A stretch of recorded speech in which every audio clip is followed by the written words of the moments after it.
سر، جس طرح جموں کشمیر میں دہشت گردانہ حملہ ہوا اور اس کو لے کر پورے ملک میں غم و غصہ ہے، تو اس سے نپٹنے کا کیا راستہ ہے؟ دیکھیے، غصہ بہت ہے اور پورا ملک چاہتا ہے کہ ان قاہروں کو، ان بزدلوں کو انہی کی حرکتوں کے مطابق ایسا جواب دیا جائے کہ ان کی 7 پشتیں جو ہیں وہ پھر کبھی ایسا نہ سوچیں اس طرح بے قصوروں اور معصوموں کا قتل عام کرنے کے بارے میں۔ لیکن حکومتوں کے اپنے طریقے ہوتے ہیں۔ حکومت کبھی بھی کوئی بھی کام جو ہے ایک دم سے بنا سوچے سمجھے نہیں کرتی۔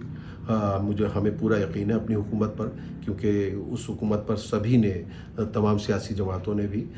یقین اور اپنا اعتبار جو ہے ظاہر کیا ہے کہ اس معاملے میں جو بھی سرکار کرے گی ہم اس کے ساتھ ہیں۔ تو مجھے بھی پورا یقین ہے اپنی حکومت پر کہ ان کے پاس بہت ساری معلومات ہوں گی، اپنے دشمن کے بارے میں پوری معلومات ہوں گی کہ دشمن کن کن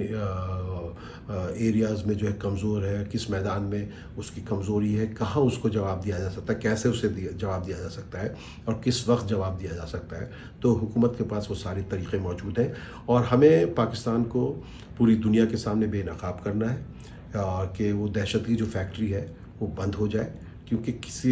کسی بھی ملک کو یہ اجازت نہیں ہونی چاہیے کہ وہ اپنے ملک کی زمین کو دوسرے ملک کو کمزور کرنے کے لیے استعمال کر سکے۔ تو اس کے لیے ہمیں جو بھی عالمی سطح پر جو بھی پلیٹ فارم موجود ہیں ان میں پاکستان کی حکومت کو، پاکستان کے ISI کو اور پاکستان کے دہشت گردوں کے جو اتنے بھی آقا ہیں ان کو بے نقاب کرنا ہوگا اور ان کو سزا بھی دلوانی ہوگی، کیونکہ بہت سے ایسے لوگ ہیں جو پاکستان میں موجود ہیں جو دہشت گرد تھے، جنہوں نے ہمارے ملک کے خلاف بھی دہشت گرد کارروائیاں کی ہیں، وہ آج بھی وہاں پہ کھلے عام گھوم رہے ہیں۔ ان کے خلاف کارروائی ہونی چاہیے اور ان کو جو ہے بین الاقوامی کورٹ میں اور بین الاقوامی